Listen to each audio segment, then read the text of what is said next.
Political అట్లా ఉంటే ఇక్కడ రైతుల పరిస్థితి అయితే దయనీయమైనటువంటి పరిస్థితులు కనబడతా ఉన్నది. సో వడ్లు కావచ్చు, మొక్కజొన్నలు కావచ్చు, ఇవి ఎక్కడ పడితే కళ్ళాల్లో ఉన్నటువంటి ధాన్యాలంతా కూడా కళ్ళాల్లోనే పేరుకపోయినాయి. ఇంకా చాలా ధాన్యం అంతా కూడా రోడ్లో ఉన్నది. చాలామంది ధాన్యం కొనుగోలు చేయట్లేదంటూ రైతులంతా కూడా ఆందోళన బాట పట్టిళ్ళు, ధర్నాలు చేస్తూ ఉన్నారు. ఒక పక్కన రస్తారోకోలు చేస్తూ ఉన్నారు, మరో పక్కన చనిపోతున్నటువంటి సిచ్యువేషన్ కూడా కనబడతా ఉన్నది. మరి రైతే రాజు అని చెప్తున్నటువంటి ప్రభుత్వాలకి కనీసం ఒక కనువిప్పు అయినా కలగాలి. రైతు చచ్చిపోయాడు, 20 రోజులు అవుతా ఉన్నది. ధాన్యం కొనుగోలు సెంటర్లలో ధాన్యం పోసి ఇంకా కొనట్లేదు, అప్పులోళ్ళు వేధిస్తున్నారంటూ దూలానికి ఉరేసుకొని వేలాడుతూ చచ్చిపోయినటువంటి ఒక వార్త కనబడతా ఉన్నది. ఎంత దయనీయమైనటువంటి స్థితిలో ఎలా రైతాంగం ఉందో మనం అర్థం చేసుకోవచ్చు. రైతులకి ఉచితంగా ఎరువులు ఇస్తూ ఉన్నాం, రైతులకి ఉచితంగా పరికరాలు ఇస్తూ ఉన్నాం, రైతు భరోసా ఇస్తూ ఉన్నాం, రుణమాఫీ చేస్తున్నాం. అది రైతు ప్రభుత్వం అని చెప్తున్నటువంటి ప్రభుత్వాలకి కొంచెం సోయి ఉండాలి, సిగ్గు కూడా ఉండాలి. 20 రోజులు, నెల రోజులు అయినప్పటికీ పంట కొనుగోలు చేయడంలో ఎందుకు నిర్లక్ష్యంగా వ్యవహరిస్తూ ఉన్నారు? ధాన్యం కొనలేదని దూలానికి ఉరేసుకొని మెదక్ జిల్లాలో రైతు రాజయ్య ఆత్మహత్య. 20 రోజులుగా కొనుగోలు కేంద్రం వద్ద పడిగాపులు, అప్పులు ఇచ్చిన వారి నుంచి ఒత్తిళ్లు తట్టుకోలేక బలవన్ మరణం.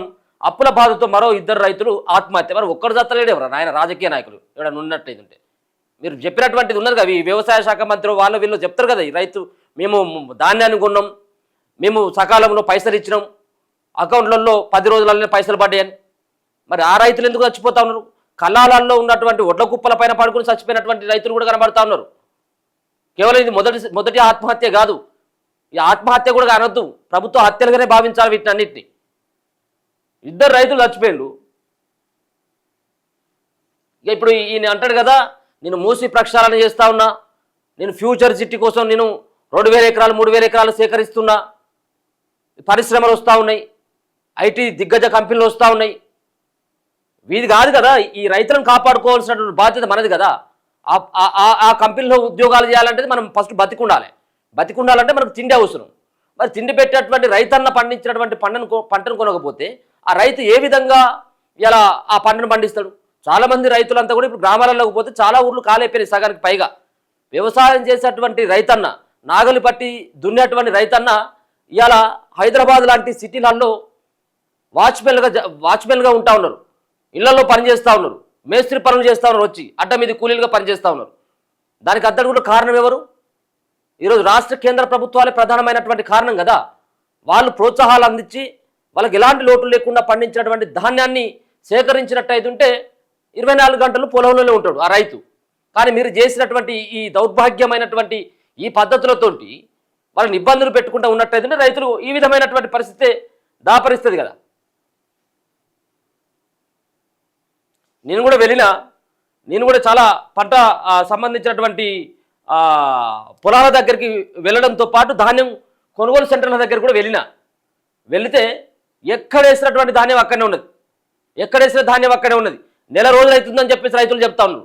నెల రోజుల కాడి నుంచి పని లేదు, పాట లేదు, ఇంకా ఏ పని కూడా చేయలేడు. ఇంకో 10-15 రోజులు అయితే మళ్ళీ ఇప్పుడు నార్లు పోయాలి, ఇంకొక 20-25 రోజులు అయితే నాట్లేస్తారు, నెల రోజులు అయితే నాట్లేస్తారు. ఇక మరి ఎప్పుడు కొంటారు? ఇక ఈయనే పాపం రాజయ్య అప్పులు చేసి 6 కాలం కష్టపడి వరు సాగు చేశాడు. కోతలు పూర్తవగానే ధాన్యాన్ని కొనుగోలు కేంద్రానికి తీసుకెళ్లాడు. 20 రోజులుగా పడిగాపులే. మరోవైపు అప్పులు ఇచ్చిన వారి ఒత్తిళ్లు తట్టుకోలేకపోయిండు. ఏం చేయాలో తోచని ఆందోళనలో ఉరేసుకున్నాడు. మెదక్ జిల్లా చిన్నశంకరంపేట మండలం గవ్వలపల్లి పరిధిలోని ఆగ్రహారంలో బుధవారం ఈ ఘటన జరిగింది. గ్రామస్తులు, కుటుంబ సభ్యులు తెలిపిన వివరాలు చూస్తే వివరాల ప్రకారం ఆగ్రహారానికి చెందినటువంటి గాయంతి రాజయ్య చేతిలో సొమ్ము లేకపోవడంతో అప్పులు చేసి 3 ఎకరాల్లో వరి సాగు చేసిండు. 20 రోజుల క్రితం పంటను అంబాజీపేట కొనుగోలు కేంద్రానికి తీసుకువెళ్లాడు. ధాన్యం డబ్బులు రాగానే అప్పులు తీర్చాలని భావించాడు. రోజు కేంద్రానికి వచ్చి ఈ రోజైనా తన ధాన్యం కొనుగోలు చేస్తారేమోనని పడిగాపులు కాసేవారు. కానీ కొనుగోలు చేయకపోవడంతో మనోవేదనకు గురై ఇంట్లో దూలానికి ఉరివేసుకున్నాడు. రాజయ్యకు భార్య లక్ష్మి, కుమారుడు శ్రవణ్ ఉన్నారు. లారీల కొరత కారణంగా ధాన్యం కొనుగోలు చేయలేకపోతున్నామని అధికారులు చెప్తా ఉన్నారు. మరి ఎందుకున్నట్టు? అధికారులు ఎందుకున్నారు? ప్రభుత్వ యంత్రాంగం ఎందుకున్నది? మంత్రులు ఎందుకున్నారు? ముఖ్యమంత్రి ఎందుకున్నాడు? లారీలను కూడా సమకూర్చుకోలేనటువంటి ఒక దయనీయమైనటువంటి ఒక దుస్థితిలో ఉన్నారు ఇలా రాష్ట్ర ప్రభుత్వం. ఇలా రాష్ట్రాన్ని నడుపుతున్నటువంటి ఒక ప్రభుత్వం, ఒక ముఖ్యమంత్రి మరి దీన్ని ముందుగానే గ్రహించాలి కదా. మేము మొత్తం దేశంలోనే అత్యధికంగా వరి ధాన్యాన్ని పండిస్తున్నటువంటి రైతాంగం అంతా కూడా మా దగ్గరే ఉన్నదని చెప్పుకుంటాడు గొప్పలకి. మరి ఆ రైతాంగం పండించినటువంటి పంటని మేము సకాలంలో అందరికంటే అన్ని రాష్ట్రాల కంటే ముందుగానే మేమే సేకరించడం ఎందుకు చెప్పట్లేదు? కొంచెమైనా కానీ ఉండాలి. ఈ రైతు సంబంధించినటువంటి రాజయ్య కుటుంబాన్ని ఆగం చేసింది ఇప్పుడు ఉన్నటువంటి ప్రభుత్వమే బాధ్యత వహించి ఆ కుటుంబానికి న్యాయం చేయాలి. అప్పుల బాధతో మరో 2 రైతుల ఆత్మహత్య. అప్పుల కారణంగా మరో 2 రైతులు బుధవారం బలవన్మరణాలకు పాల్పడ్డారు. సిద్దిపేట జిల్లా జగదేవ్పూర్ మండలం వట్టిపల్లికి చెందినటువంటి బోనకల్లూరు వెంకటేష్ కొన్నాళ్లుగా వరి, పత్తి, మొక్కజొన్న పంటలు సాగు చేస్తున్నాడు. దిగుబడి సరిగా లేక అప్పుల పాలైండు. కొన్ని నెలల కింద చేపట్టిన ఇంటి నిర్మాణం కూడా మధ్యలోనే ఆగిపోయింది. దీంతో మానసిక ఒత్తిడికి గురై ఇంట్లో దూలానికి ఉరేసుకున్నాడు. ఇక భార్య శిరీష 2 పిల్లలున్నారు. ఇక వికారాబాద్ పరిధిలో అలంపల్లికి చెందిన ఢాకి వెంకటేశం వ్యవసాయం చేసేవాడు. అప్పుల బాధ తట్టుకోలేక మంగళవారం రాత్రి ఇంట్లో ఫ్యాన్ గురేసుకుని చచ్చిపోయాడు. 2 యువ రైతులు, 30 సంవత్సరాలు ఉన్నటువంటి యువ రైతులు, భార్య పిల్లలంతా కూడా రోడ్డు మీద పడ్డారు. ఎంత దరిద్రంగా తయారైందంటే ప్రభుత్వ వైఖరి అంతా కూడా. ఈ ఉన్నటువంటి రేవంత్ రెడ్డి ఒక ప్రభుత్వమే కాదు, గతంలో ఉన్నటువంటి కేసీఆర్ హయాంలో కూడా జరిగినటువంటి వ్యవహారాలు చాలా ఉన్నాయి. అంతకంటే ఇంకా ఇది తాత తయారైపోయాడు ఇప్పుడు రేవంత్ రెడ్డి. మందు బస్తాలకి వాళ్ళు రైతులందరూ కూడా లైన్లో ఉండి చెప్పులు పెడితేనే 1, 2 అర బస్తా దొరికేది. రైతుల కొరతే ఉన్నది. సకాలంలో రైతు భరోసా పైసలు ఇయ్యవైతివి, సన్నాలకి బోనస్ అంటివి. పోయినసారి వానకాలం పంటకు సంబంధించిన బోనస్ పైసలు సగానికి వేస్తే సగానికి ఆపేస్తేవి. రైతు రుణమాఫీ సగం చేసి సగం ఆపేస్తేవి. నువ్వేం చేసినావు? చక్కగా పంటను కొనాలి కదా సరిగ్గా, సరైనటువంటి టైంకు. అది కదా మీరు చేయాల్సింది. సో మొత్తానికి రైతులంతా కూడా ఆందోళన బారిన పడుతూ ఉన్నారు. ఇప్పటికైనా కొంచెం సోయి తెచ్చుకొని ప్రభుత్వాలు ఆ రైతులు కళ్ళాలో మీ ధాన్యం కొనుగోలు సెంటర్లో పోసినటువంటి పంటను సకాలంలో కొనండి. గన్ని బస్తాలు లేవు, లారీలు వస్తలేవు, అమాలలో వస్తలేరు, ఎండ కొడుతూ ఉన్నది.